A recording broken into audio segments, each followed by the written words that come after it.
Call to order this regular meeting of Page County School Board. Yes. Yes. Yes. Yes. Yes. Yeah. Please pause for a minute of silence as we prepare for the meeting tonight.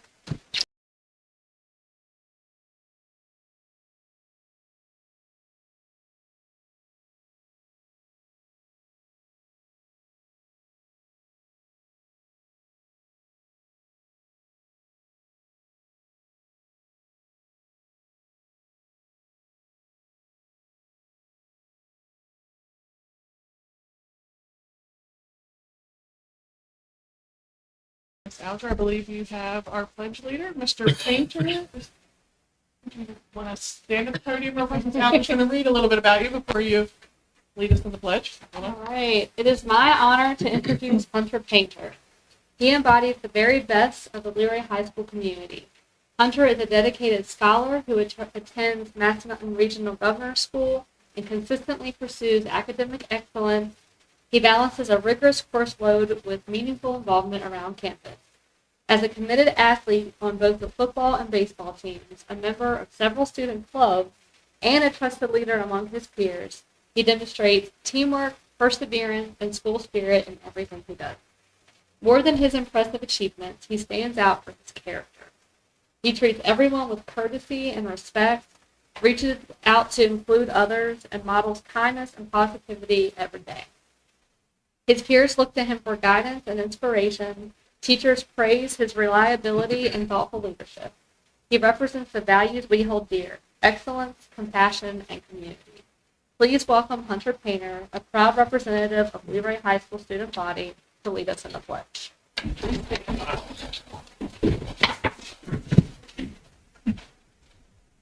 I pledge allegiance to the flag of the United States of America and to the republic for which it stands, one nation, under God, indivisible, with liberty and justice for all. Thank you, Hunter.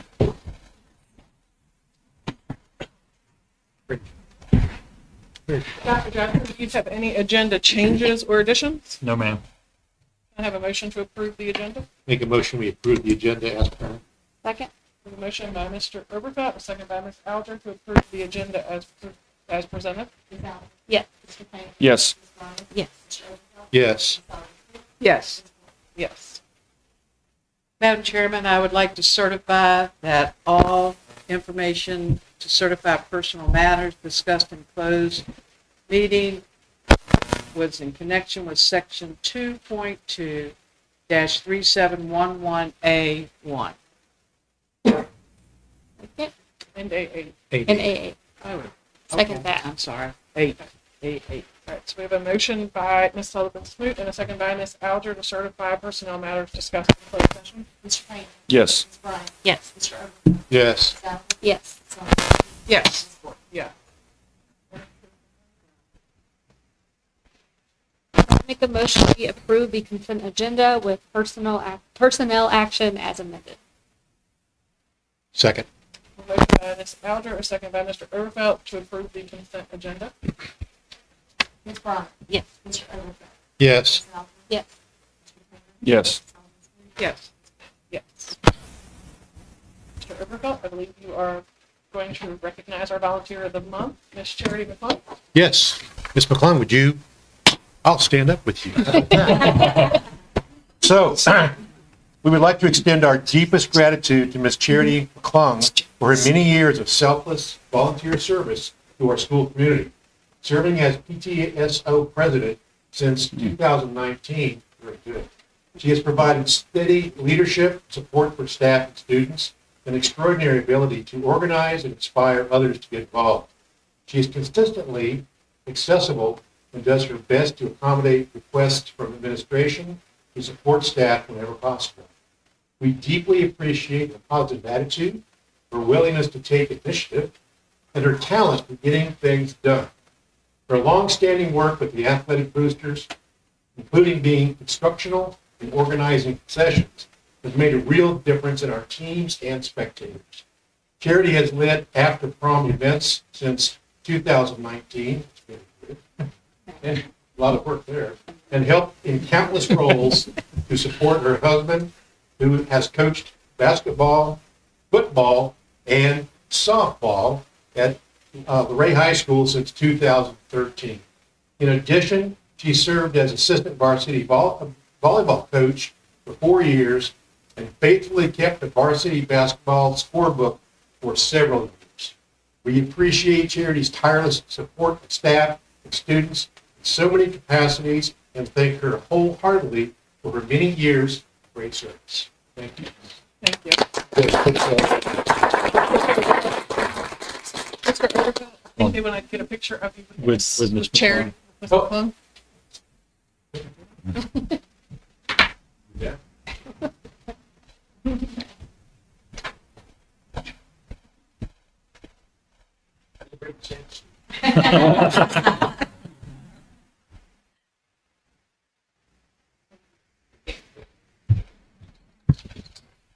to let this one go because they are awaiting a new grandbaby. Oh, yeah. We're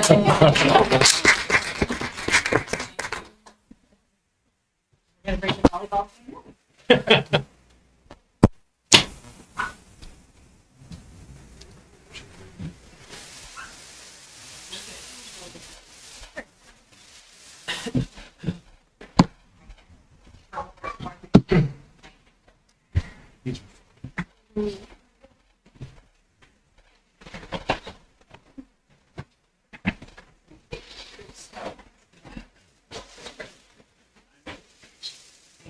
Thank you.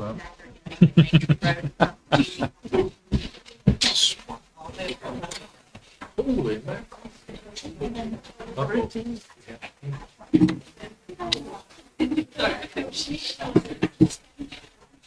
This is a huge group.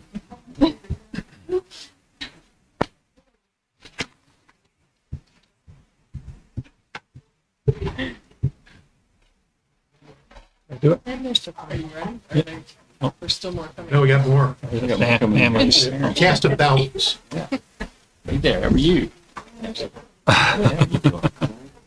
Great. How you doing? Skull. Did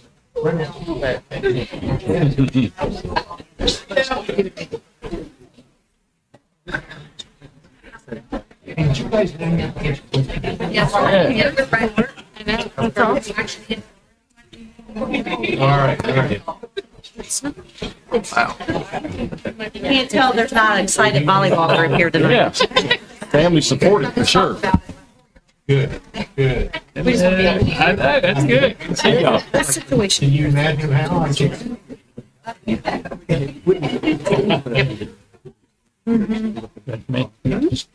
Well, good evening, ladies on the volleyball team and families. We appreciate you all coming out.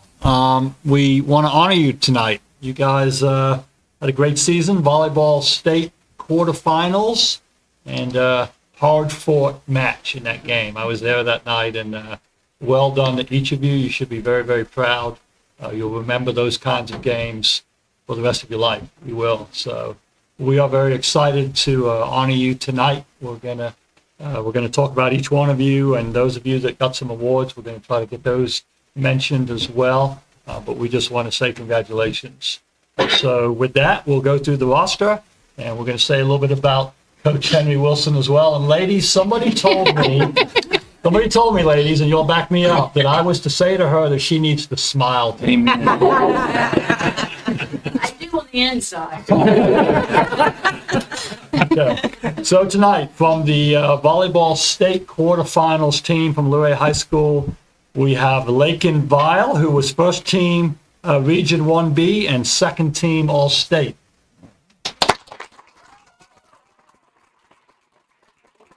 Yeah, it's hard to go first. We have Reese Fitton, who was first team Region 1B Player of the Year, and first team Nice. All-State.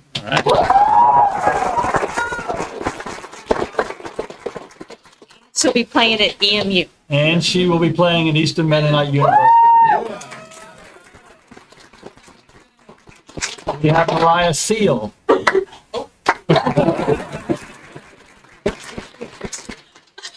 Whitmer Price. Riley Painter. Chloe Gogenow. We have Sierra Forder, who was first team Region 1B and honorable mention All-State. All right. We have Savannah Atwood. Caroline Donovan, who was second team Region 1B. Emily Benson, who was second team Region 1B. Madeline Alger. Maeve Dudley. Zoe Vaughn, who was second team Region 1B. We have our managers, Peyton Rutt and Alexis Bowman.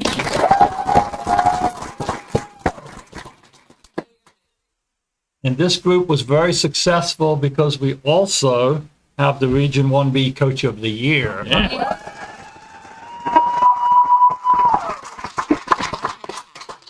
McKenna Kaiser. And McKenna Kaiser, I'm sorry.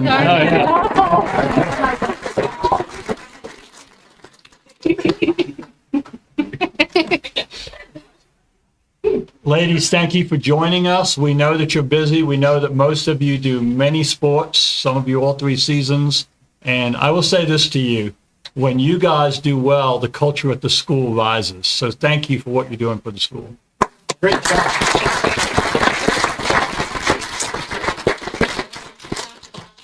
I know how much she loves this, having worked with her for several years. Susan Henry Wilson was also Coach of the Year in Region 1. Okay. We should really get a picture with the coach with a smile in front of her team. Seriously, I'm being serious. They want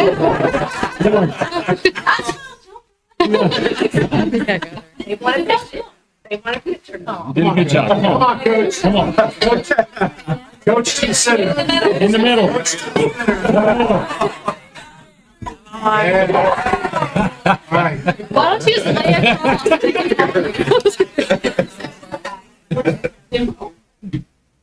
There we go. There's the smile. There we go. Yeah. All right. Good job.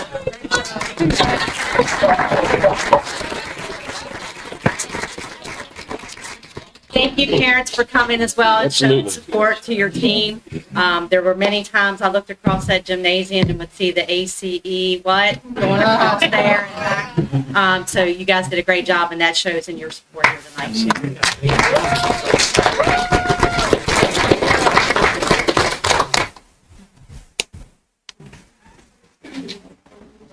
You can go. If you want to stay. Okay. Thank you. I guess not. I don't know. Somebody who knows all those reindeers' names. Which one likes to do the twist?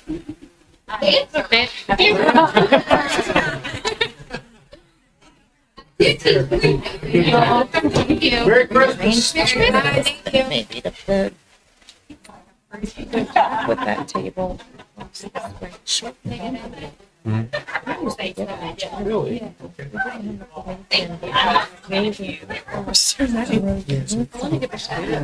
Two kids recognized in one meeting. No. We should have been recognized a million too. I can.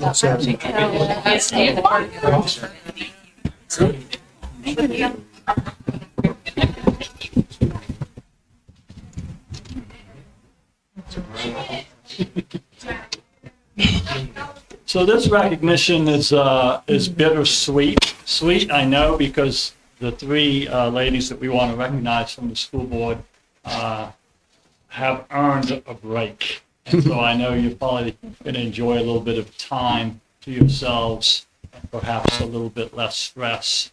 But we want to say as a school division to Jackie, Megan, and Taylor, thank you. And we want to say a little bit about each of you. what you've done for this division and what you mean to the students of this division.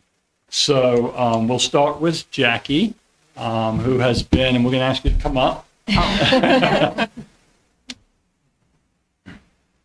I believe Jackie's been a school board member for 16 years. She came on board as a board member in 2009. We've got an extra certificate here from the VSBA for Jackie because she served as a delegate in the 2025 VSBA Delegate Assembly. So we'll give you that tonight. And for each of you, I am struck, I've been here during all three of your tenure. I am struck by what you each have done for students before you got on the board and while you've been on the board, because all three of you share the thread of being in student services. A former school counselor who joined the board had lots of influence on the program of studies, especially in the early years when we were getting it up and running. And Jackie had such a wealth of knowledge about high school programming and program of studies and courses, and a love for kids. So thank you. We appreciate it.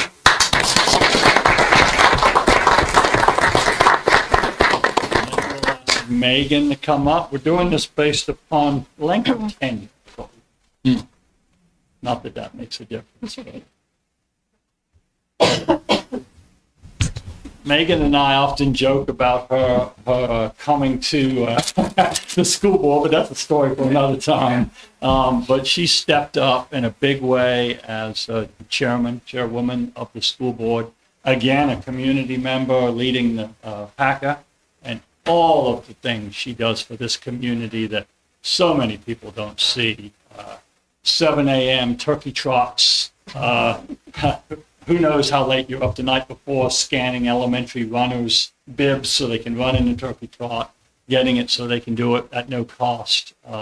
Again, we have ladies that we're losing from our board who didn't just want to be on the school board, but who have done it every minute of every day before they got here, and I know they'll keep doing it afterwards as well. Megan has already talked about some things that she's looking forward to being involved with our school system outside of the board. So Megan joined us in 2021. So I think you did 5 years. 4? Yeah, okay. I was thinking you got a little bit of an extra session there. But anyway, so thank you. I appreciate it. And Taylor, algebra.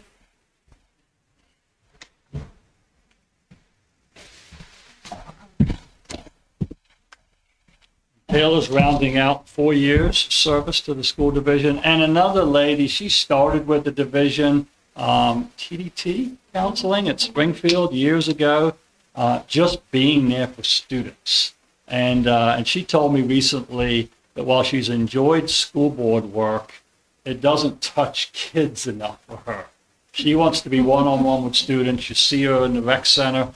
I saw her this weekend at breakfast with a student, mentoring somebody on the weekend. And so we just can't thank you for what you mean to the kids.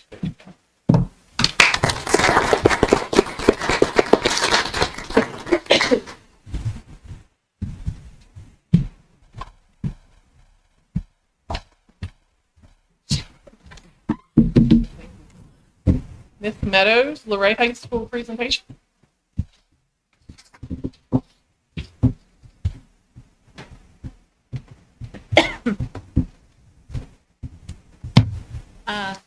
We are happy to be here. I am Tara Meadows, and I've got Mr. Tickerhoof with us. We've got some instructional highlights from the high school, from Luray High School. We added our picture of our staff members. We wanted to make sure that we were recognizing our staff members as a group. These guys have 40-plus Row the Boat nominations this year. So they do a phenomenal job, and we would not be doing our due diligence if we didn't say thank you to our staff members for all the contributions. We're going to start our presentation tonight with data.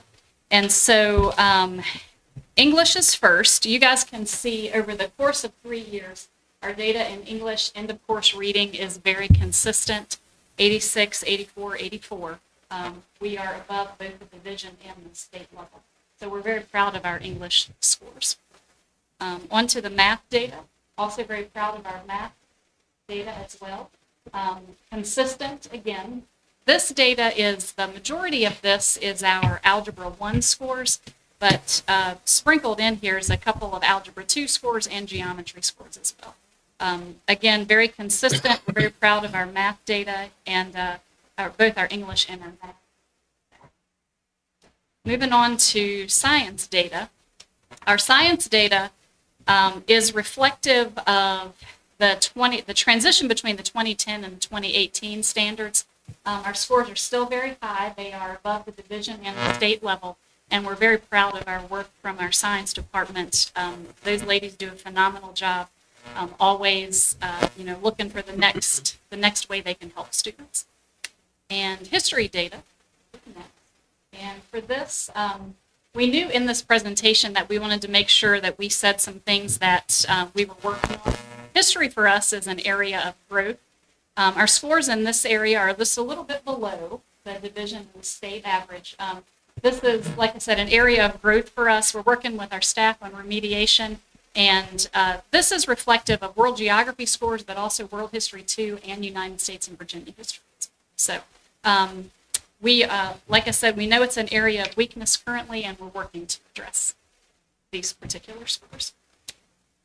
Chronic absenteeism is next. And for this, we're very happy with our decrease in our rates. You guys can see that we started out the 2022-23 year with 31.9%. We decreased that in the following year to 26.9%.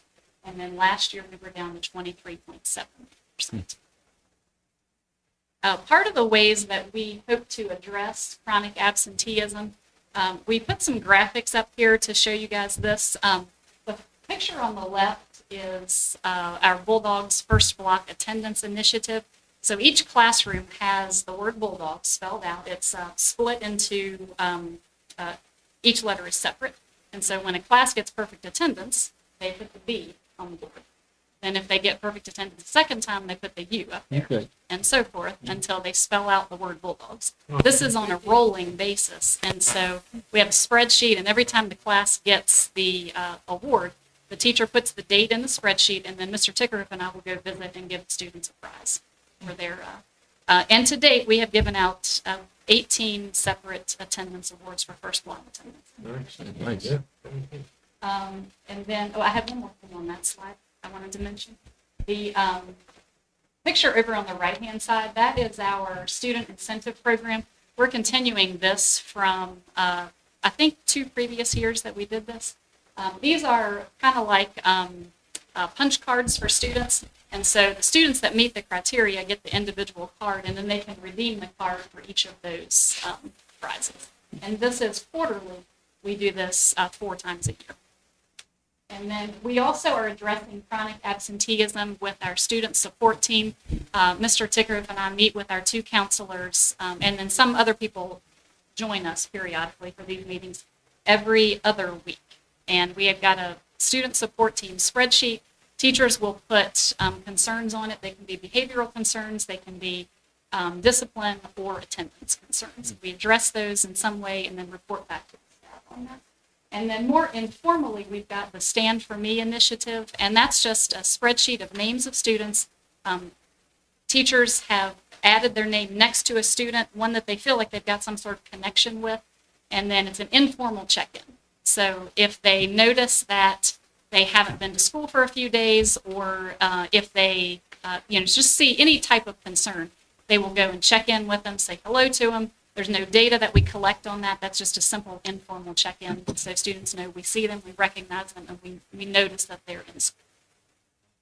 And then the next slide, this is just our incentive criteria. We've got these posted throughout the school so that students know what the criteria is. For our goals and our challenges, some of these items are coming from our CSIP goals. In the student achievement category, when we redid our SAP classes for this year, we gave all 9th graders either a math SAP or a reading SAP. And that's simply for a reading comprehension goal, and it's also just a part of our achievement goal within the CSIP. We are working currently on a school-wide vocabulary initiative. when we first came up with this idea, we were going to do content-based words, and then we were going to try to somehow, use English words in a science class, or vice versa, some way like that. Teachers, however, told us that there are some words that aren't really content related, but they're words that they notice students do not know what they mean. And so we have currently created a 9th, 10th, 11th, and 12th grade vocab list, and we are actually in the process of trying to figure out how we're going to implement our vocabulary initiative throughout the school. We have seen a increase in participation in dual enrolled and post-secondary enrollment. We gave the CSIP in all of our core areas. We tested approximately 80 students in the ASVAB test. I think those scores are in. I haven't had a chance to look at those yet, so more info on that later. And then the next three that I put in bold, those are three things that we have concerns with. So absenteeism, that's always front and center. We always have concerns about that. The increase in the SOL cut scores, we know that's not happening this year. It's going to be phased in. However, it's on our minds, and it's something that we're working to create a plan for. And then upcoming CTE changes, the WISE test is going away as one of our CTE credentials that students can use for graduation. So we're working to figure out how we're going to address that. And then in the school environment category, the student incentive program, the Way to Be Awesome and Student of the Month. We also are recognizing teacher and support staff of the month new this year, and I'll say a little bit more about that later.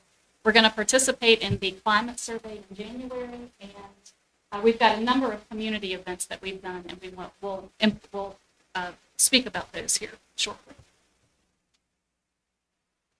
All right, so one of the things Ms. Mills mentioned is Student of the Month and our Way to Be Awesome program. So what happens with this is our teachers will vote on Students of the Month after a nomination process, and once the student wins, we make these little bulldog heads you see on the right-hand side here, and those get hung up in our guidance hallway as a way to recognize the Students of the Month. And then we have the Way to Be Awesome stars. Those also get hung up in the guidance hallway. Again, the Way to Be Awesome is just another way to recognize students who are doing good things about the school, and both of those are nominated on and voted on by teachers. For our Naviance update, I'm going to start this off by giving a big shout out and thank you to the counseling departments at both high schools. They worked many hours over the summer to create a year-long schedule for Naviance this year. So our week-long schedule for our standard week at LHS is Mondays and Fridays are our focus days. These are basically days where teachers can work with students, can talk with students, meet with them. Students can get mediation for if they need any help in their coursework. Tuesdays and Wednesdays, those are our dedicated Naviance days. And then Thursdays are our club days. So Naviance, really what's happening right now with that is we have students who are exploring skills, trying to find out what their natural talents are, and then as well as pursuing career and college exploration and military exploration. And then currently our seniors are working on doing college applications, scholarships, and letters of recommendation through Naviance as well. It's kind of a one-stop platform for really everything that kind of works well for our students. We kind of hint on this in our volleyball recognition, but we are very proud of our fall sports teams. Every one of our fall sports teams went to postseason play, so huge congratulations to all of them. Pumpish and Cheer finished second in the district and advanced to regionals. Golf had individual representation at the state competition. Cross country boys had individual representation at the state meet, and girls as a team placed fourth overall in the state. Football hosted a regional quarterfinal game, and volleyball are the region champs. And as we celebrated earlier, we also are very proud to have the region player and coach of the year. And we also, volleyball hosted a regional state quarterfinal match. And we also are very proud of our two D1 commits this year. We have Connor Hilliard has committed to JMU baseball. His signing took place a few weeks ago. It's pictured there on the right. And then Matthew Owens is committed to JMU basketball. His signing is coming up in the spring. And we're also going to give a big thank you and a shout out to our boosters for their assistance with this, as well as y'all's assistance with this as well, for our new gym floor. We are very much enjoying this. It is a nice facility, nice update for our student athletes to play on, especially with our volleyball on the ball and now our basketball teams here. For community engagement, we have two big things that we've done so far this year for community engagement. Our first was Pass the Torch. What this was we worked with the two elementary schools on the northern end of the county, Springfield and Ray Elementary, and had kindergartners sign up to come up as the class of 2038. As they are joining or starting their journey at PCPS, our seniors are wrapping up their journey. So the pictures we have of this show the seniors presenting a Bulldog themed gift to the current kindergartners at both Springfield and Ray Elementary schools. We have two slides of pictures of this, and this was a very fun event. You can tell it was all smiles all around, and there may have been a couple parents crying a little bit, but it was a very nice event. Everyone very much enjoyed it all around. It was really nice. We got one crying now. Our next one, this was new to LHS this year. This is our Field of Flags event. This was for Veterans Day. Our Ms. Getz is our government senior teacher. She, in the class of 2026, kind of took this challenge on. They planted over 200 flags at LHS. They raised $2,425. That was money towards fundraiser. And because it was fundraising, we actually, nationwide, we placed 16th out of 106 fundraising organizations nationwide. Great. And even though the weather was cold that day, I know some of you were there, appreciate you guys joining us. It was a very cold day, but it was also a very nice day. Many students had an opportunity to connect with local veterans in our community and share stories. Next up is our student engagement piece. We had a variety of activities for these. The first one was our freshman orientation. We have some pictures of this event. This was our Bulldog Nation helped to welcome our new freshman class to LHS back in August. This event was a great way for our current students to help welcome our new students to our building. Next up, we had our homecoming event. This was a very fun week. Ultimately, it ended in a victory for our Ray Bulldogs against the Mountaineers from Madison County in a very hard-fought, very close game down to the last, I think, 11 seconds of the game. So we had bonfires, we had a Powder Puff football game, our course of homecoming king and queen. And we also welcomed back LHS alumni cheerleaders to help cheer on our Bulldogs. Next up was our senior parking painting event. This was a brand new event for LHS.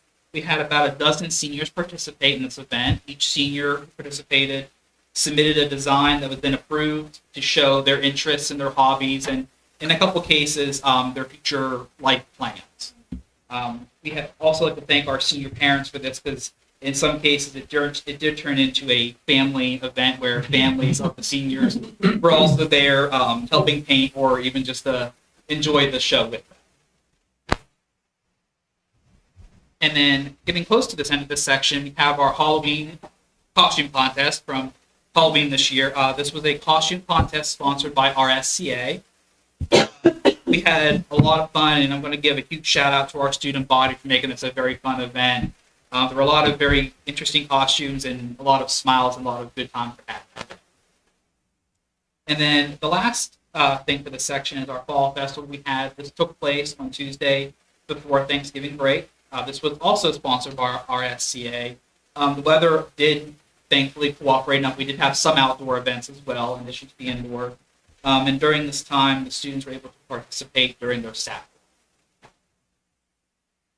And then we have just a few more pictures to finish us up. We have a few pictures of our Student of the Month celebrations, along with our teacher and support staff and our senior athletes recognition. So what you're looking at, if we can go back. For this one, this is new this year. We have, we recognize our Students of the Month, so then we thought, well, let's add in our staff and support staff and teacher as well. So we've got September, October, and November represented here, and our students vote on this. So we put it out on Schoology, we give them the time frame, and when they vote, they have to say why they are nominating that particular staff member.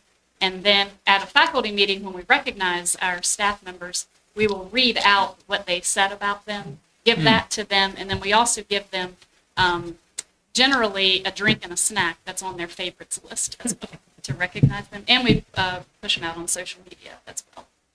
And then our last picture slide we have This is new this year as well. We've really enjoyed doing this. This is our senior athlete recognition. So all of our fall sports teams, all of our senior athletes chose a teacher that had made an impact, or it didn't have to be a teacher, it could be a staff member, that made an impact on them in some way. And we recognize them with a t-shirt, a Made an Impact t-shirt, and we generally get our group together and we walk around the building and we find the teachers that were nominated and present to them in the hallways their t-shirts. And that's been a lot of fun. And that's a wrap on some things that have been happening at Leroy High School.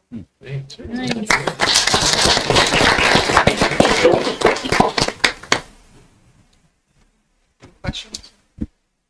Nice job. Well, I think it's, Good work. Thank you. Thank you. Yes. I just want to give a quick shout out to the Stand For Me initiative. I think that that is so important and so huge for kids just to know that they aren't alone, and then you can identify those kids that maybe don't have that person and make sure that they do. And the Naviance, am I saying that right? Okay, yeah, that's a great, amazing. I was with a kid yesterday and she was asking me to help her with a resume. And then she texted me today and was like, we're building resumes in school today. So it worked out. So yeah, no, thank you all for what you do. I will say that I met with you and Miss Clark a couple of years ago, and y'all wanted to build community. I think y'all done that.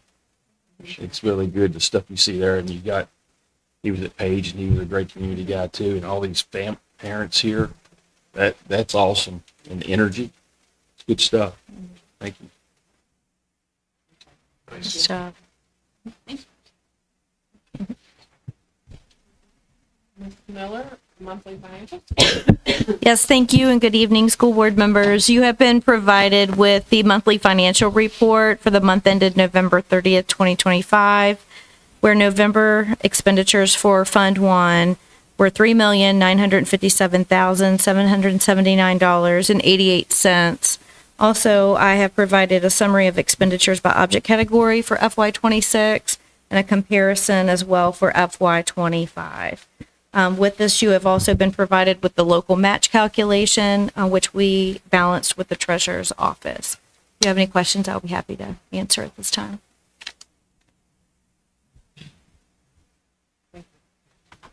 Ms. Clark, BSBA policy update. Good evening, board. You have approximately 10 policies that we looked at over this last time frame. Nothing major, just some minor wording changes as we've updated processes and so forth, and combined some policies to reflect our internet usage and doing it through parent portal. But if there are any questions.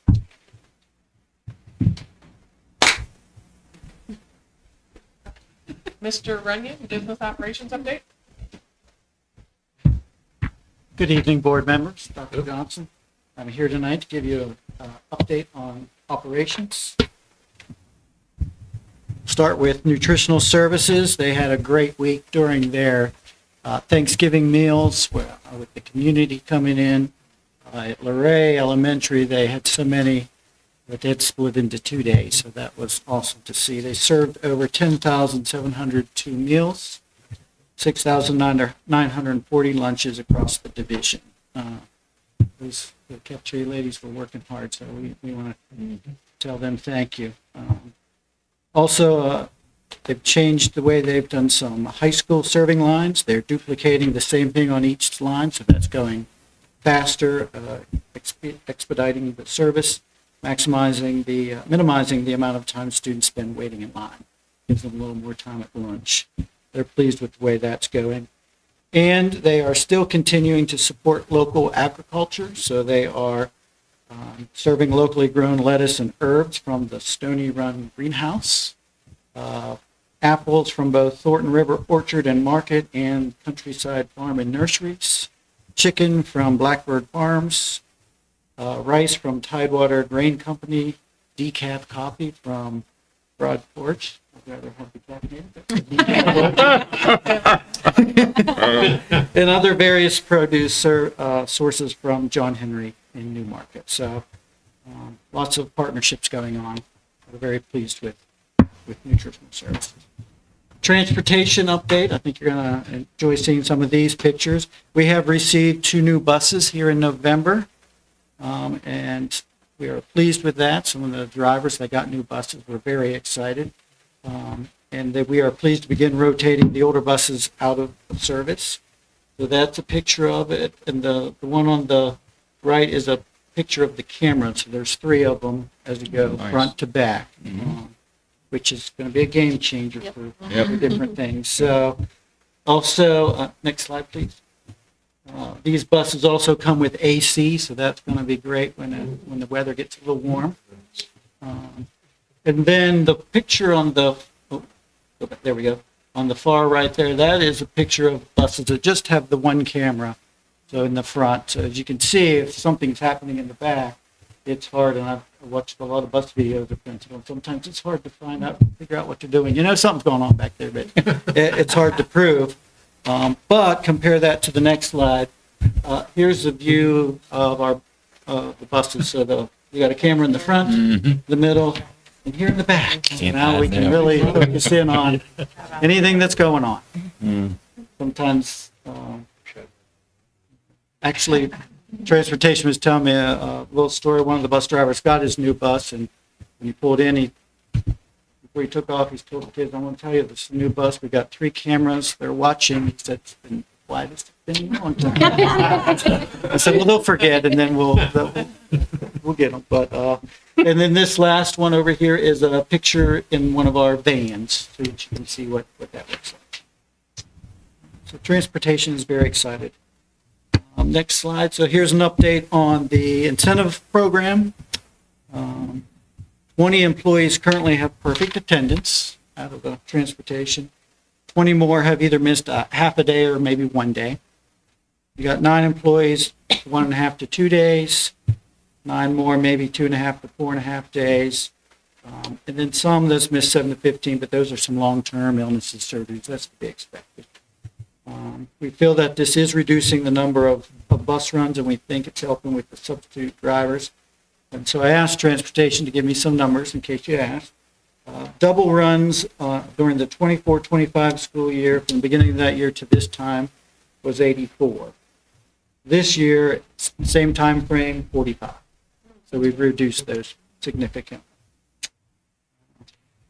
So they want to keep looking at this, and then at the end of the year, at the end of the program, they're going to assess the program's overall effectiveness, review the attendance patterns for the duration, identify any challenges, or were there any unintended consequences from this that we didn't think about, and then maybe make recommendations as to how to tweak it, or maybe we'll adjust it and apply it somewhere else. So that's what transportation is thinking.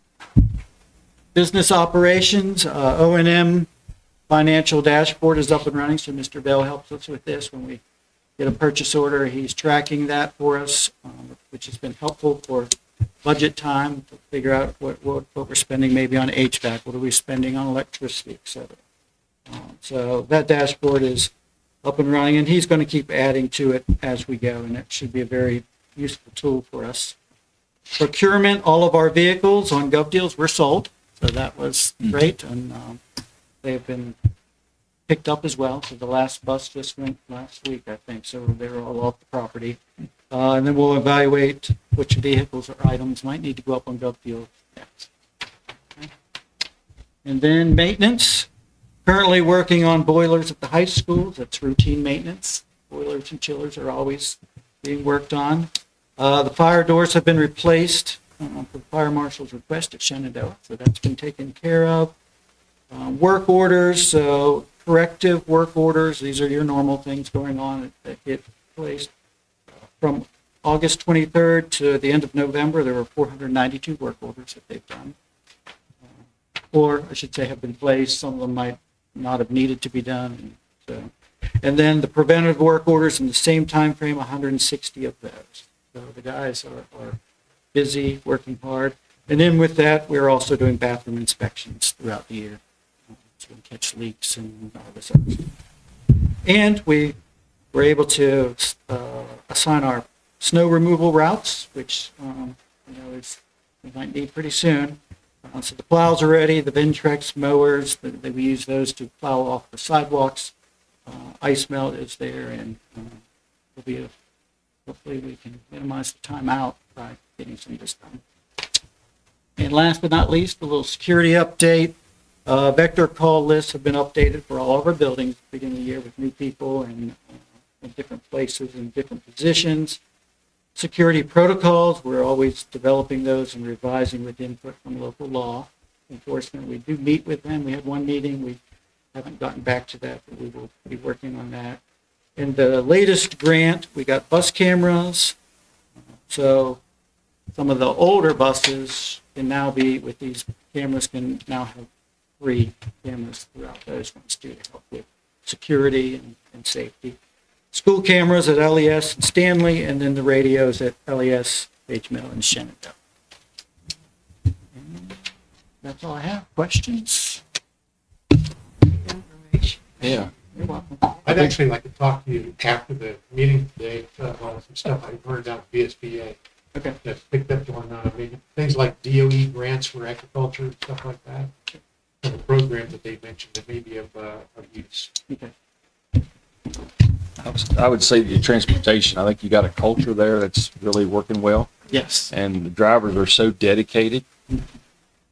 They are so dedicated and a tough job. Yeah. And I think Mr. Marsh said today that your maintenance guys, our maintenance people are right on it. They get things done. They're very impressed with that. So that's good feedback. Let everybody know, please. I will. Thank you very much. Thank you. Dr. Johnson, superintendent's update? Yes, tonight, I don't have a long update at all. Really, it's more informational for you all with a lot going on over the next couple of weeks. But I wanted to lead off, as we've been accustomed to over the last couple of months, on where we are with attendance. And Mr. Samples provides these numbers for me just days in advance of this meeting. But even since this, you can see the ADM was at 2804. We lost a handful of students to homeschool in the latter part of November, but then we just gained another family, I think 5 students, literally a day or so ago. So we're remaining right around that 2810, give or take. And so we're just watching that closely because, as you know, we talked about this, how that impacts our budget and our spending. So, and it goes hand in hand with our schools and their presentations on culture and attendance and initiatives. So we're still running pretty stable there. I wanted to just share some positives, and I have more anecdotals and fewer photos, but still some good things going on. Over at the when we meet with our principals, we always lead off with positives. What's going on? So these have all come from our principals. Our cosmetology folks at the tech center are seeing clients, and it gives our students real life hands-on opportunities. Our auto tech students have been over at Marlow and had an opportunity to work on electric vehicles. I thought that was amazing. Luray Middle this last weekend had a canned food drive. Page Middle has a JMU science professor in residence. So once a week, we have a prof from JMU coming to Page Middle to work with our science teachers and students. On December 5th, this past Saturday, the Luray High FCA Club did a free community yard sale. So they set it up like a yard sale, but there was nothing for sale. It was come in and let's help one another. I thought that was neat. I gave you each a handout on all of the holiday events to come. There have been a couple already. Luray Elementary's K and 1 had their concert. Stanley Parade was on the 6th with our Page High School band and musical group. Also on the 6th, there was PTA breakfast with Santa at Shenandoah Elementary School. I'm not sure if that's our own beloved Santa or not, but I know that our Santa has been out and about. Tonight, 2nd through 5th concert is going on at Luray Elementary School. Tomorrow, Page County Middle and High combining for a concert at the high school at 7. Also tomorrow is the Luray Parade, and so the Luray High Band will be performing. I learned today that the Luray Middle Band has had to pull out. They had some things going on with a student. They couldn't do it, but that's okay. We'll see them again. Just to interrupt you there, the tree lighting is also going to be tomorrow night, Oh, okay, thank you. 5:30. Okay. And there's, rumor has it Santa's going to be there. Okay, got it. At the Powell Center. I see. Yes, at the Yes. Powell Center. Okay, thank you. And look at the parade starts at 6. Sick, yeah. This is an interesting one. December 12th, Stanley Winterfest. I spoke with one of the main elves involved at the Stanley Winterfest and learned that any of us can go, school board and folks involved with the school system or parents are there. You walk into Stanley Elementary that morning or afternoon, they take about an hour and a half midday break, but basically it's Christmas and you're going to come face to face with elves and ultimately Santa. And there might be an elevator sensation in which the children are going up to come face to face with an elf. And the PTO does this at Stanley Elementary. So if you're free on the 12th, I think it's worth seeing. They all are, but this one's a bit different. A Shenandoah Pre-K Winter Celebration is also that day. Lorraine Middle is doing 3 days of the musical Elf.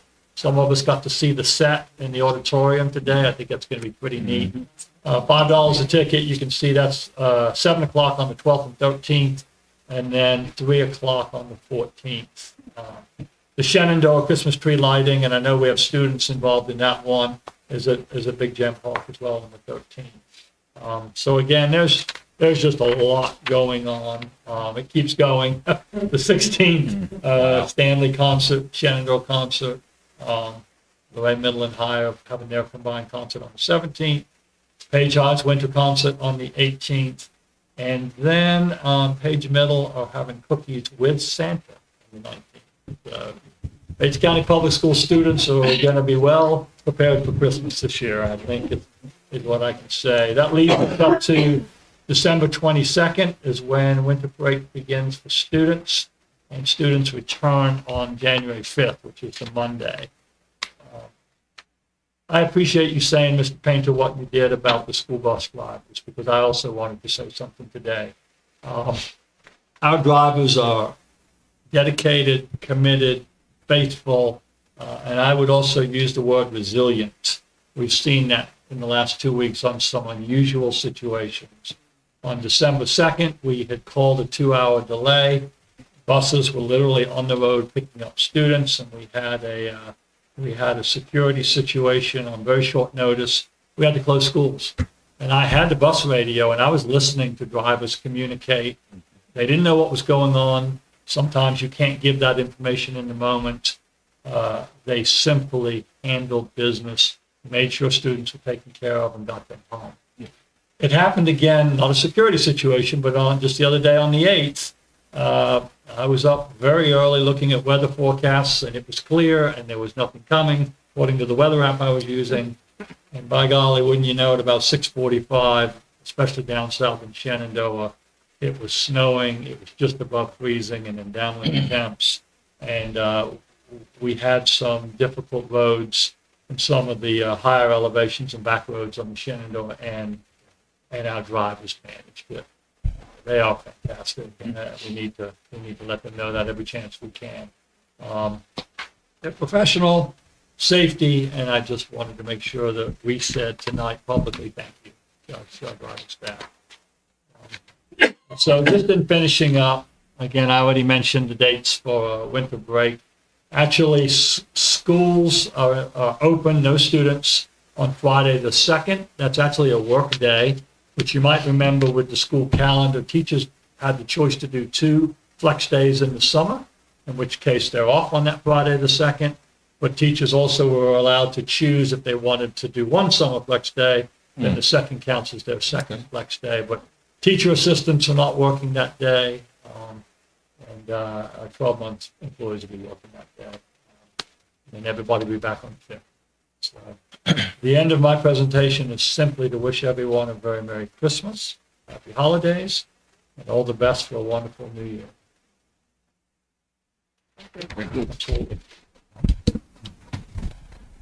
Miller, approval of claims for payment. Yes, thank you again, school board members. You have been provided with the claim certification for December 11th, accounts payable, where the total operating fund is $519,374.65.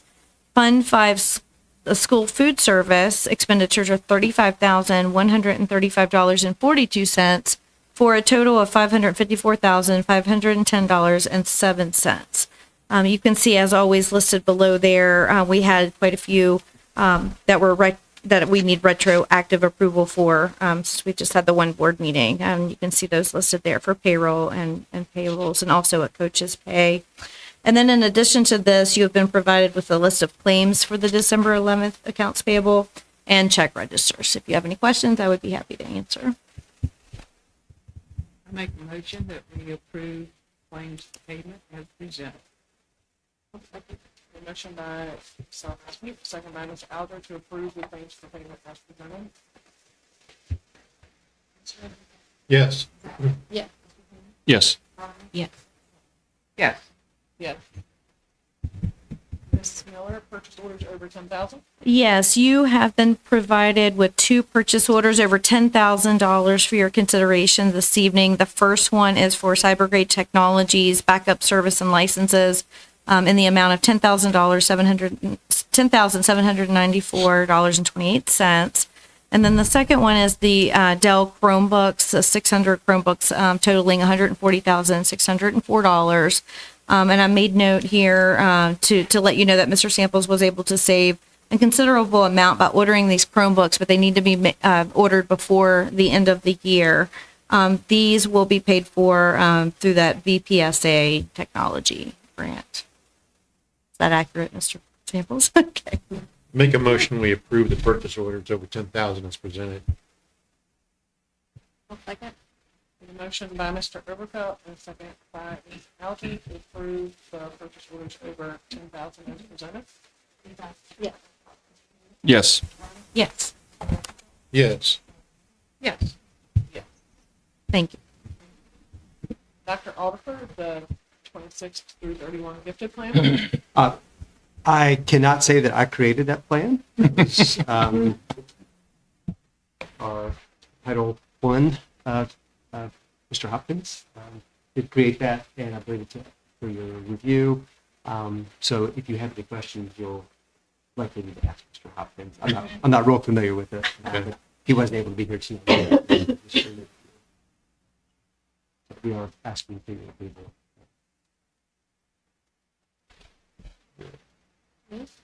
Okay, well, I make a motion that we approve the 2026 to 2031 gifted plan.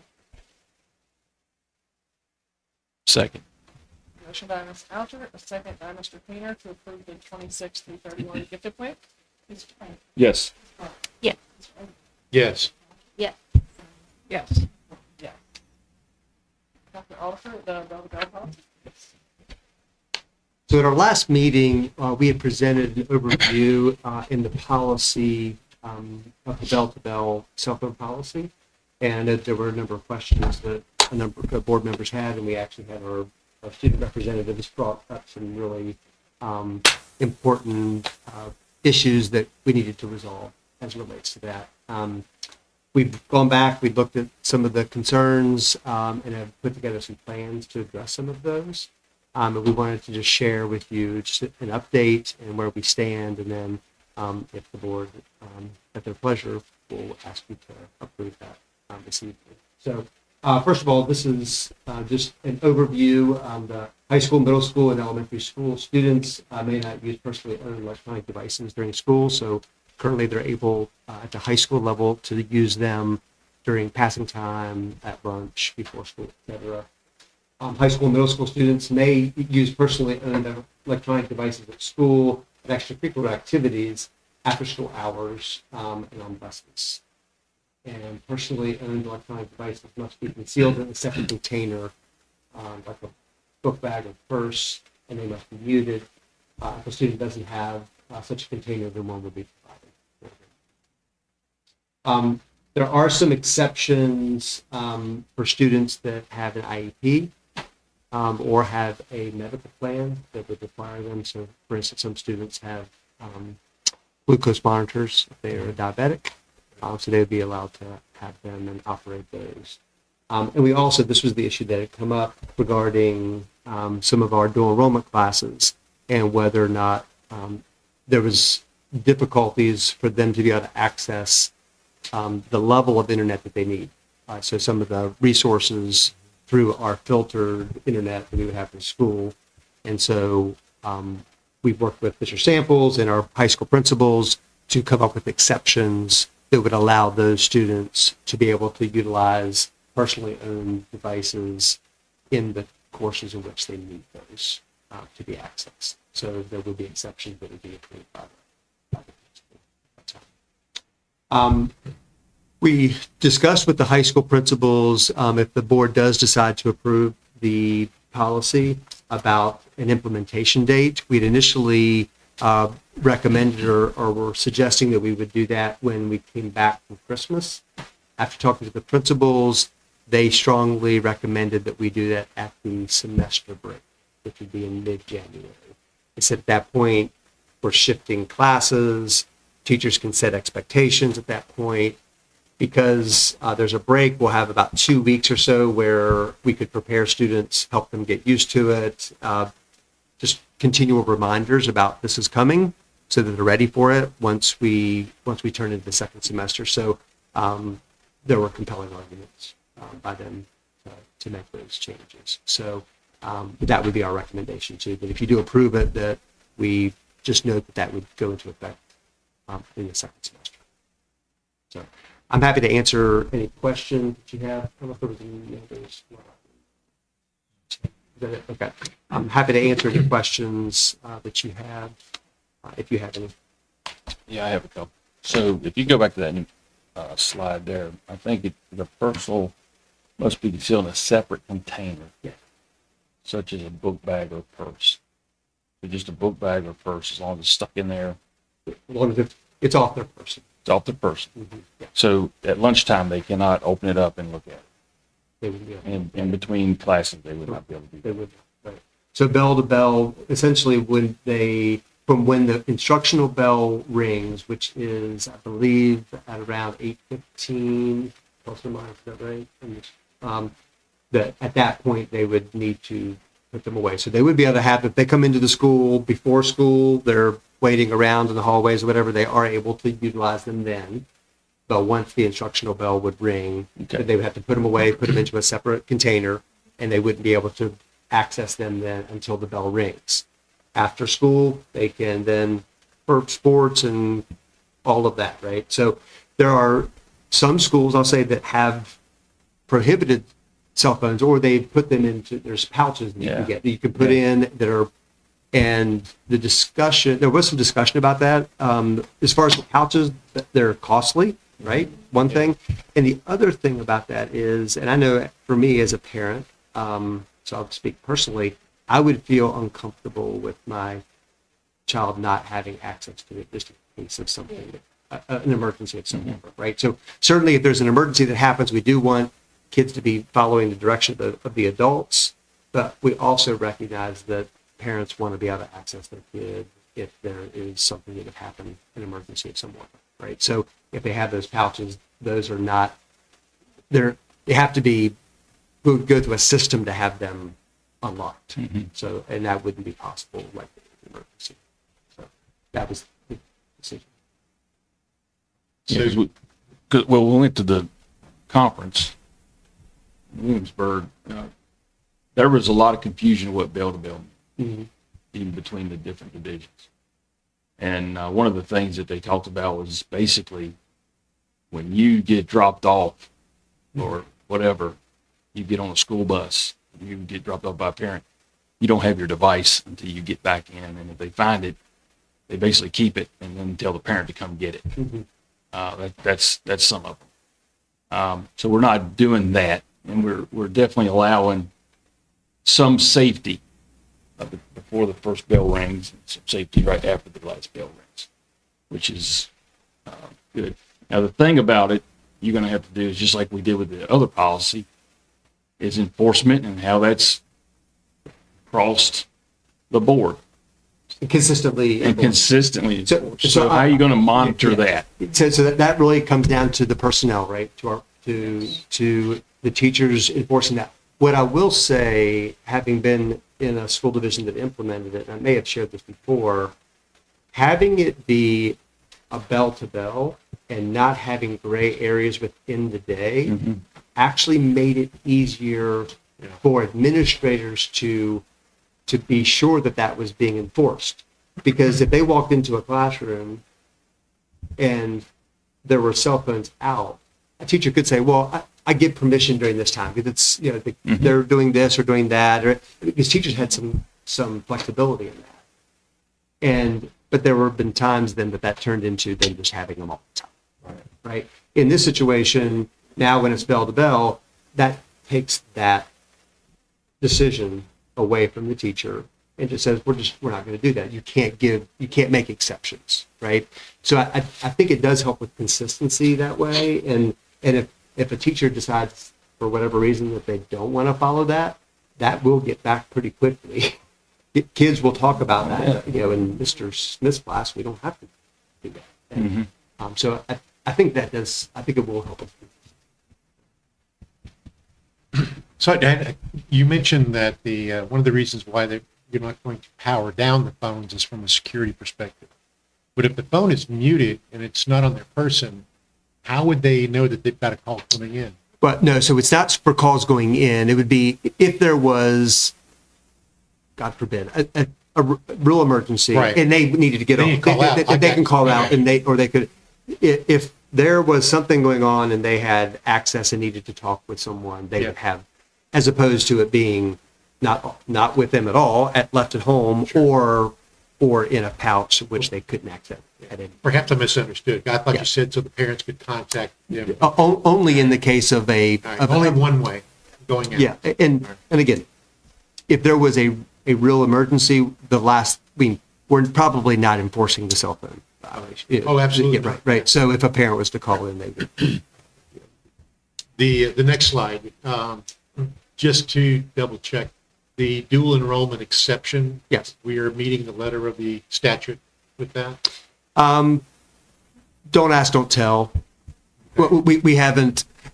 That's something that for our students, we feel like we're not going to put them at a disadvantage because of this policy. The way that's going to be enforced is that those students, as I understand it, they're in a separate class doing this, and there's a monitor who's there. So they would have access to their device, but Right. they're with an adult there. If they were doing something nefarious on their phone, we have somebody there watching, right? So it's a very controlled environment. Okay. I mean, well, I kind of like the governor, but I didn't want to get a personal call. Yeah, I understand. Yeah, and I don't think that you'll get a call over that, right? Okay. I think that's the spirit of it. And the way that we're rolling out to students, that's kind of at the discretion of the administrator. Yeah, so what we'll do, particularly now, if you all do decide to pass it, and if you do decide to direct us to do this at the semester, we will likely, we haven't come to a full plan on the timing of it. Here a week before break, I doubt we'll put much out at this point. But that does give us an opportunity to send to parents, to have assemblies with our students, to remind them regularly about what this is going to look like and why we're doing it, right? So that this is, so they understand some of the why behind it. Yeah, that's perfect. So I had a club that I do at the school that we have very real conversations. Sometimes they're a little too real. But I asked, how do you all feel about this? They loved it. Yeah, well, I mean, it was just there was misconceptions and misunderstandings. Thinking we can, and the biggest concern was safety. Yeah. What if something happens? I feel very uncomfortable. Makes me feel very unsafe. But knowing you can have your phone and it could be on, it just has to be muted. And then the same with health concerns. Well, what if someone has this thing going on, which I try to explain, but I think if we're just on united front with that. And communicating that. Yes. So, to this point, we have not had a very orchestrated communication with students or parents. Right. We wanted to be sure that this was going to be passed and that you all felt comfortable with the policy. But once we have that, then we will move to communicate that and answer questions, and there will inevitably be bumps in the road. May I add that this is very much like what we we're already doing it for middle school. Yeah. So students, and this for several years, so the majority of the high school students are very well aware of how it works. Sure. It was bell to bell. They could have it in their book bag. It could be Good point. muted. They're used to it. It's not for them. Are they all? Y'all better speak up because y'all gonna have to go in there and not give the eye roll. Everybody you was there. I mean, Yeah. It's gonna be hard. That's, it's gonna be hard for all students, I will say, but I think that it's gonna be better in the end. Putting a student's perspective behind it, changing my mind for some other students. It's gonna be hard. I text my mom midday some days, like on the day that we end up leaving school early. I texted her at 12. Can I go home? Like, Yeah, Yeah, and if I text my may, mom or- too, I'll comment on that. So the, I will say that when we've had situations where I had been previously, when we've had like an early release or something because of weather, we did make an announcement, like, students, you may get out your phones, you may text okay. your parents. So, I mean, so it was in a control, so we're not so militaristic about this to say that you can't ever touch your phone. It just needs to be controlled in the right moment. Right? And so, I kind of like nominations. And I'm going to be completely honest. Students are going to have a problem with whatever policy you put in place, regardless of what you do. they're gonna do it. Genuinely. So it doesn't matter what repercussions you give them. They're going to try to get around it, and they're just going to try to do what they want. and that will, there's, so this is what I would say is that, we're spitting facts right now. that here's here's what I would say about when things like that happen, is that it's not the severity of the consequence, it is the consistency in which it is administered. So what's going to be important, and we'll have to really be sure our staff is aware of that, is that it has to be handled consistently. If a kid has their phone out, it's going to have to be addressed. So kids can't get the sense that every third time I have it out, I don't know what someone doesn't they don't get in trouble, right? Because then they start playing the odds. Ooh, well, I could maybe I will, maybe I won't. If they know that every time they are seen with it out, it's not just a put it away. Yeah. That's a violation. This is the process we go through. And so I know that's going to be something we'll need to talk with teachers about to be sure that, because they're going to want to be lenient, but that leniency can actually cause that to not be effective, because it actually tempts kids to do it. Because they think, I got a one in two chance of getting away with it. That's why we all speed. That's right. Right? Because Well, some of y'all may not, but I've been caught only a fraction of the time. exactly. So yeah, You're very I smart. don't have an incentive not to do Yeah. it, right? So yeah, that's it. But your points are well made. I understand. Very honest. I appreciate. I mean, absolutely. yeah. But we're going to expect y'all to be leaders. You know what? Let's make the best of this thing. Yeah, but I would say though, your question about getting released though, that in essence is the end of the school day, if you're released early. So we're going to take care of Well, it. if it was bad weather and you wanted to leave. Yeah, I was Yeah. talking more about my mother because, like, I didn't want to go in the first place. Oh. Maybe I had a hard time getting out of my driveway in the middle of Stanley, so I was like, I don't really want to go in the first place. So when it reached about 11 o'clock and I had a very easy end of my day, I was like, hey, Mom, let me go home. It's starting to snow a little bit more. Don't know if we're getting to leave school early anyway. Just let me go home. Do it quite often, actually. It's pretty bad, but I do text my mom a lot during the school day. Because I'm sure your mother loves it. Oh yeah, she loves it. She tells me to put my phone away. Oh, she'll love the policy. Soon she'll get an email from my school email. It's an adjustment all the way around. I mean, kids that I pick up from school, I'll text, at 2:30, hey, just remember I'm picking you up. You're just that. So it's going to be adjustment all the way around. So, yeah.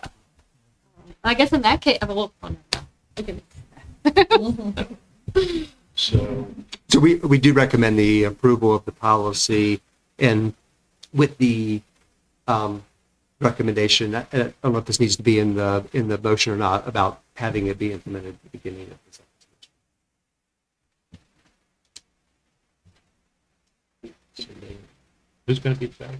Paper, scissors. I can't. Oh, no. I'm not it. We'll make the motion. So, okay, so I'll make a motion that we adopt the bell-to-bell policy as presented with the proviso that it is implemented at the beginning of the second semester. I second. Motion by Mr. Overfelt, second by Ms. Sullivan Smith to adopt the bell-to-bell policy and implement it to start second semester.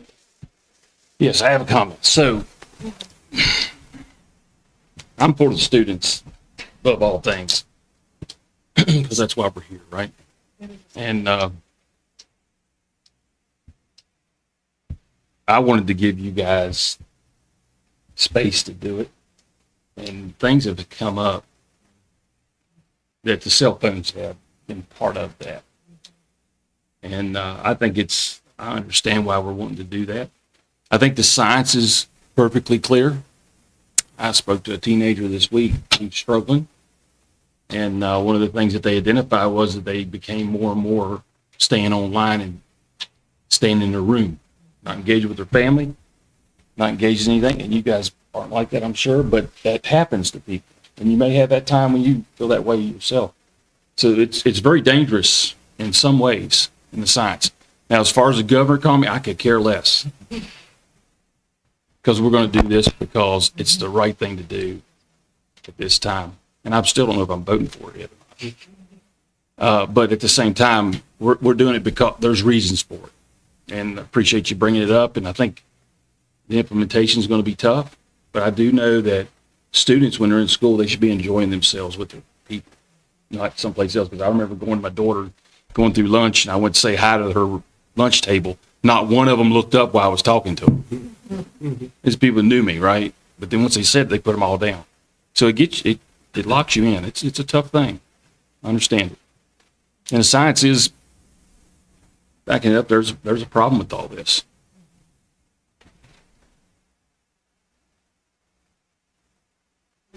Yes.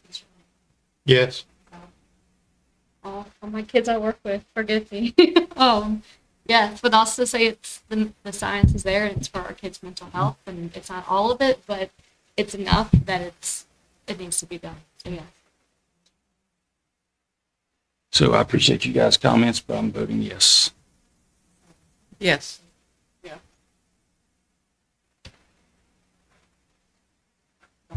You are up again. All right. So the 2026-27 calendar change.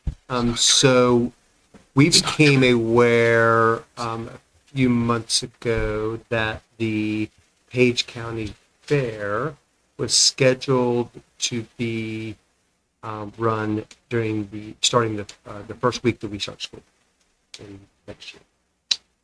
So as you know, the board approves 2 years of calendar at a time. But the dates for the fair came in later, so that was not known at the time.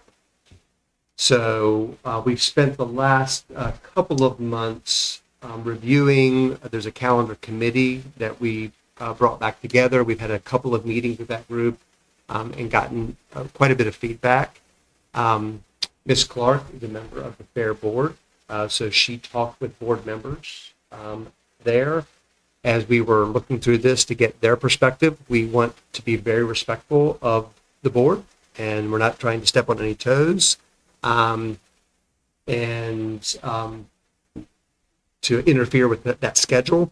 So we've come up with a proposal that is somewhat of a compromise that would allow us to still end school at the same time. Initially, we were thinking that perhaps we would just move the school year start date back a week and then just push school a week later into June, but that gets pretty deep into June. And that people didn't have much of a stomach for that as we were checking and polling stakeholders. So again, we talked, Nikki, Ms. Clark talked with the board, and they wanted to work with us as well. So what the proposal, what the recommendation is that we would start school 3 days later. So this is still during the fair week, but it's on the Thursday.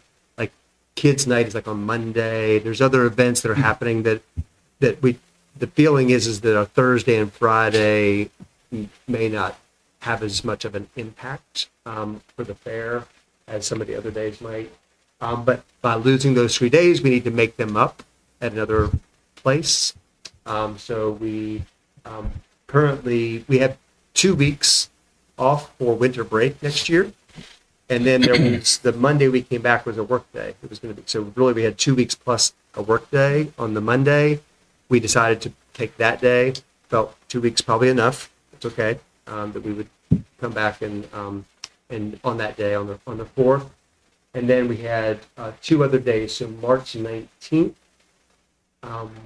we had been a work day that we were now making it a 12:30 early release day, dismissal day, and then the rest of the day would be a work day. And converting April 30th the same way from a work day to 12:30 dismissal day. We had actually looked at one point, just had you have a sense of the conversation. There is a day, September 25th, which we looked at that we actually were thinking maybe a better day for, but as we investigated further, we found that's the Friday before the RAM clinic, and that day is used to get prepped for that. And so we initially thought, oh, this is, I mean, people don't need a break on the 25th yet, right? So let's just take that day. And then we're like, oh, no, we can't do that, right? So just so you have a sense, we looked at each of those dates to see. We really were hoping to not have to take like the 30th. That's a long haul from spring break to the end of the year, right? So that 30th of April is a valuable day.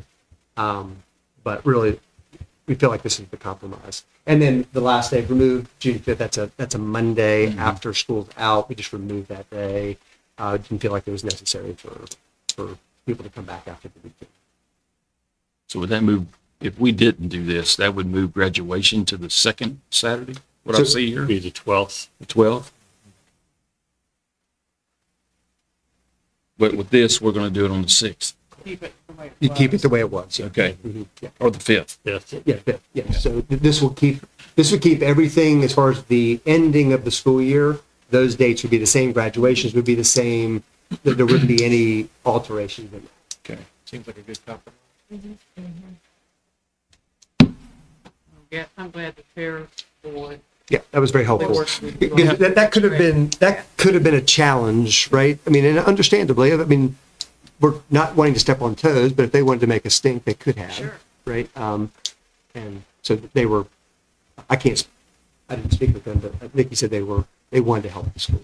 That was- Ladies, like, what do you all, how do you feel about that? I mean, it's not bad. I mean, our fair kids, when we do have the fair week on school, they just don't come to school. Yeah. They can't. So that really actually helps them for the first 3 days of showing animals, that they're showing animals at 10 a.m. and they're up at 4 already working with their animals. That just really helps them at the end. And we talked, speaking of students who may be showing on those Thursdays and Fridays too, we will work with them as far as excused absences, those that are, or school-related absence, those that are in extracurricular activities. We want to make it possible for them to do both of those things, right? So if you're not at school, you don't get to participate in after-school activities. This will be a school-related absence for those that are doing that. We're gonna be flexible. I also appreciate you keeping the data for the run. I think that is important, and they just approved that weekend again. Okay. So, Yeah, I don't know somebody caught that. Maybe Dr. Johnson did. We're like, oh, no. So Well, I think- yeah, go ahead. We're recommending these adjustments to the. I make a motion that we approve the calendar revision as presented. Second. Motion by Ms. Sullivan Smith, second by Ms. Alger to approve the calendar revisions as presented. Yeah. Yes. Yes. Yes. Clerk, the SBA policy updates? Everybody wanted to talk about. I don't think so. The remaining ones that were on informational for the last meeting were just minor changes or no changes at all. So we're just asking for action on those items tonight. Make a motion, we approve the VSBA policy update. Second. Motion by Ms. Alger, a second by Ms. Bryant to approve the VSBA policy update. Yes. Yes. Yes. Yes. Yes. Thank you. Board member comments? Well, I'm going to start. First of all, I want to say to District 5, thank you for your confidence in supporting me 4 terms, which equaled 16 years to serve on this school board. I have learned so much.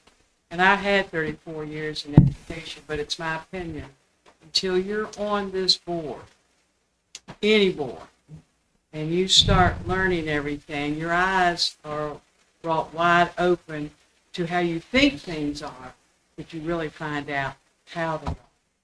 And I've said this before, but one of the things I'll cherish the most of the 16 years are all the people in the schools, on this board, and other organizations or whatever. I cherish the opportunity to get to know all of you. Will I miss it? Yes, I will, because I've really enjoyed being here. But I have 4 precious grandchildren, and they're not getting any younger, and I'm not going to say what I'm getting, but you get the point. But I do want to say one thing. One of the activities that I did, not because I was a member of the board, but I just did it, I had a little elementary garden program at Shenandoah, started it in 2016, and when COVID came, we shut it down, and we tried to get it going again after, but there was just too much happening. But I got to work with students 3rd, 4th, and 5th grade. What a great opportunity. And one of the proudest things that I want to say is that young lady sitting down on the very end was one of my students for 3 years. And I could have told you back then she was going to make a difference down the road. And here she is as one of our school board members. And Veronica, I can't say enough about you. You've done a good job. But again, I'll never forget all of this. And again, a shout out to District 5 for having confidence in me to do this, and I wouldn't trade it for 1 second. So thanks to all of you. I don't know how to follow that. Oh, I'm just going to say, we're just going to wish everybody a very Merry Christmas and a very Happy New Year. Enjoy the holidays. Be safe. Much said. From Sam. Yeah. For a guy I know. Yeah. Very bittersweet. So before I was on the board and I was working as a substitute, which actually Christian over there was in one of my first long-term substituting classes. He taught me all about Smokey and the Bandit, and and then as Dr. Johnson said, I worked in TDT for a while, and at that point there were so many things I would say, well, why doesn't the school system do this, or why wouldn't they just do this, And then when there was a vacancy in District 1 and someone reached out to me, to be honest, I didn't even know what the school board did. I just knew it was a way to advocate and stand up for our kids and fight for them in a different lens. So I said, sure. And I think, then I didn't realize there was a difference between the school board and central office and, all the moving pieces. So just through this experience, I have learned invaluable things from the processes of how things work and how funding comes in and all the different places that funding comes from and the mandates that decisions that are made that people get frustrated with localities when we have no control, such as we've have seen recently, and even more than that, the hard work that goes on from every angle, and how very hard decisions are made. And I think through this experience, I want to say this, my biggest struggle has been a lack of community engagement. I can count probably on one hand the amount of meetings that I have had people come and advocate. Or, you know, actually I could probably count on one hand the times that community members have reached out to me and asked for things. And it's very different when you get on social media. And so that's just my call to community. If you want something changed, come and talk to us, you know, talk to the board, talk to those in these positions, because you may not know that the school has no control over that. But you don't know until you have those conversations and you advocate. There's several reasons, you know, that I am stepping down. I think everyone maybe probably knows how I feel about politics. But also I have other ventures, and as Dr. Johnson said, I'm not a high level person. I'm very much more boots on the ground, and I just feel like I'm more effective that way. But I really appreciate what everyone does on this level, because you can't do what you do on the ground if this wasn't there, and you know, vice versa. I will still be engaged. I will still be in the schools probably every day, and we'll still advocate for our kids and be in the community. But I'm just very, very grateful for this opportunity. And the most important thing, there's an African village that the way that they greet each other is asking, how are the children? Because you can't measure how well a community or a village is doing unless our kids are thriving. So we have a job, a duty, a service that is, for me, the most important in the world. And so I just encourage you all and thank you all for doing it, and ask you to keep doing it and keep fighting the good fight. And I'm still here. So I'm still, you know, a resource to the community, and yeah, I'm not going away. So thank you all very much for the opportunity. All right. Well, I'd like to thank our volunteer of the month, Miss Charity McClung, and her husband have been very involved for years and years. She is very organized. My phone is, you have to set it on silent, you know, when you become a senior mom, and there's so many things that are happening. That woman, her and Nikki Hope, they are well planned. They know what's going on. I really appreciate them.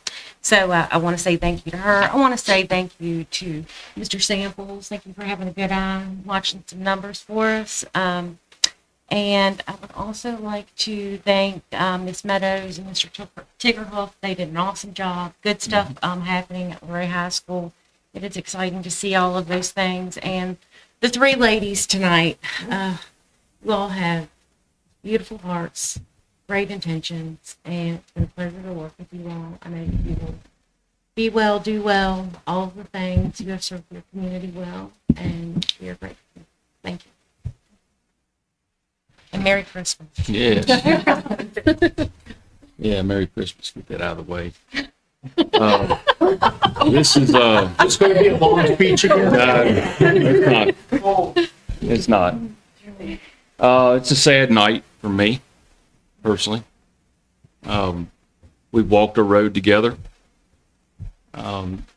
Anytime that's ever been discussion about giving our board a raise, we've all voted it down because we have a concern for our community.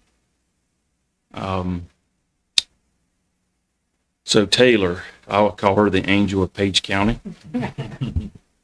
And I know this has been hard for you. You don't like politics.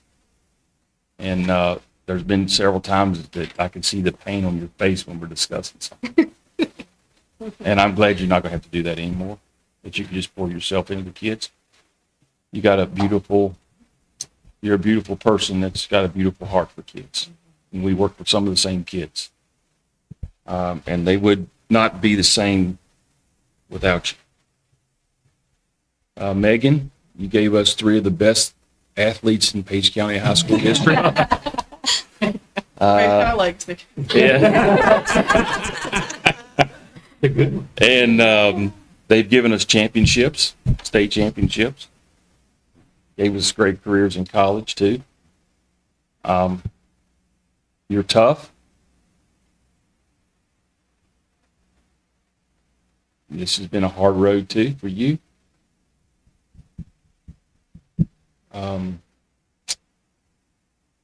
It's not an easy job. I've watched it. I wanted you to run again, but I understand why you didn't.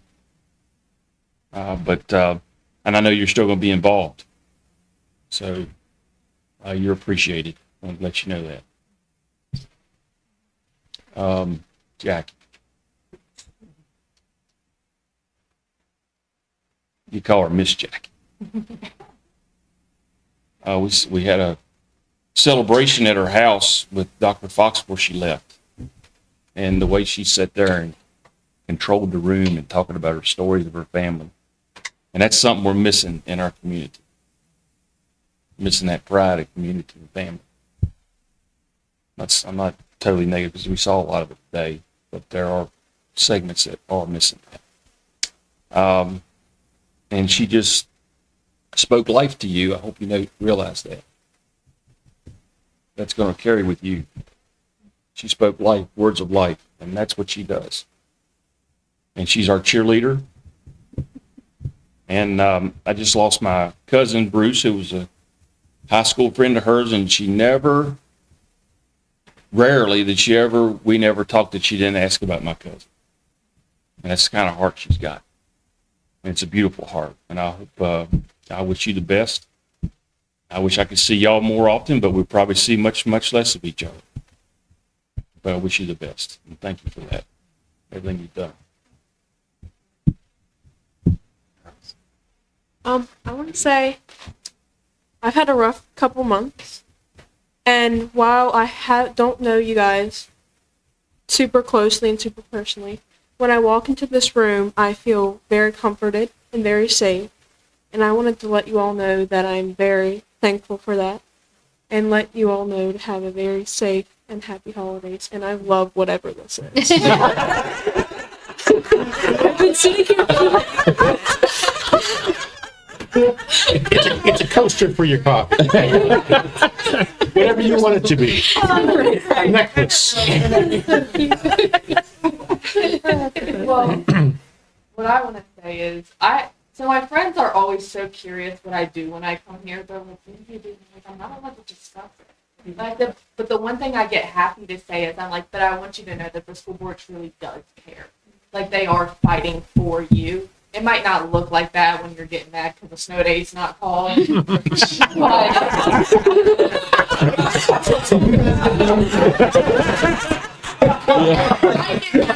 day's not called. They are truly fighting for you and working through and really fighting for the children. And it's really nice to say that. And I will go, when I said walking into this room, I actually feel heard and seen and feel like my opinion matters. In some areas, you don't see that as a teenager or just the student walking in. Sometimes you don't see that. So walking into this room actually feeling like my voice is heard, in my opinion, it matters. It really is. So.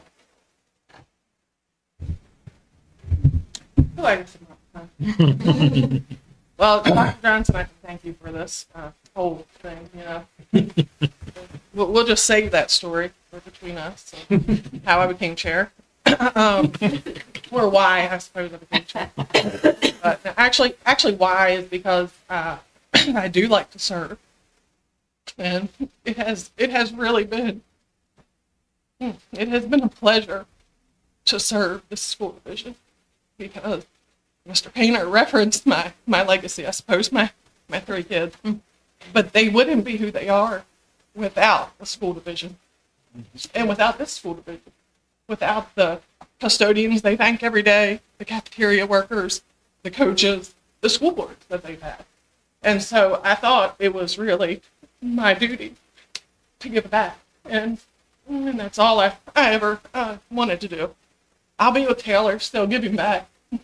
So you're still going to see us. Yeah, we'll be in there all the time. But it's been a pleasure to serve with this board, too. You guys have been great. I remember coming into the school division and coming to some meetings early on, and I was intimidated always by the school board. And I thought, when I'm chair, it's not going to be an intimidating, because really we're supposed to have communication. We're supposed to talk, and we're supposed to make things better. And I feel like that's what we've done. So it has been a wonderful opportunity and a great learning opportunity. Some things I didn't really like to learn. Some things I made learn the hard way. But it has been something I would not trade in for the world. I just ask that you continue to do the good work. You have an amazing staff, and we do really, truly have an amazing school division. I've got 3 of my own kids that went on to do great things, and they did it all with a public education. So I also ask that as you have conversations in this room and outside of this room in the community, you remember that you're advocates for public education. And that while it can be attacked from the outside sometimes, we don't want to feed into that narrative. We always want to advocate for that because public education was created for the kids that we most deeply want to serve. So just keep that in mind. I also want to put a plug in for District 4 board vacancy. Yes. Letters of intent, it's posted on the school board website. Letters of intent are due by 5 p.m. on January 5th. So make sure you get those in if you're in District 4 and you have a passion to serve. I think everybody needs to take their chance and their time to serve on something like this because like Ms. Aldridge said, you don't know what goes on or what's there until you know. You don't know what it takes and you can't learn that unless you do it. And it takes people to serve a community. So we are only as strong as our children and we're only as strong and as strong as we work together. I just urge everybody to do that.